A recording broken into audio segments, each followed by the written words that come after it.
আজকে আমরা একসাথে গোসল করব। হ্যাঁ হ্যাঁ, খাওয়া আমার কসম। তোমার কসম। একসাথে গোসল করবো মানে কাপড় চোপড় পরে। অবভিয়াসলি। আচ্ছা বলো তো, তুমি যখন গোসল করো কাপড় চোপড় পরে করো নাকি কাপড় চোপড় খুলে করো, কোনটা?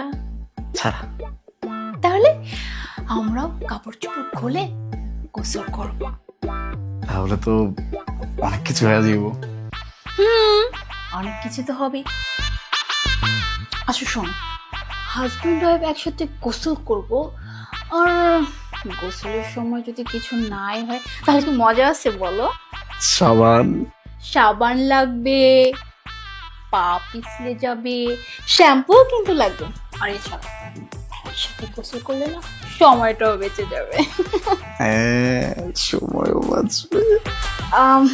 হয়েছে কি জানো, আমি না অনেক দিন থেকে না চাচ্ছিলাম আমরা দুজন একসাথে গোসল করবো। বলো নাই কেন? বলি নাই, ওই যে সাহস পাচ্ছিল না। কিন্তু কিন্তু আজকে সকালবেলা না এই ইচ্ছাটা না আমার মধ্যে এতটা জাগ্রত হয়েছে, আজকে তোমার ডিসাইড করে ফেলছি যত যা কিছু হয়ে যায় আজকে আমি ওকে বলেই ছাড়বো আর আমরা আজকে একসাথে গোসল করবো। ভালোবাসায়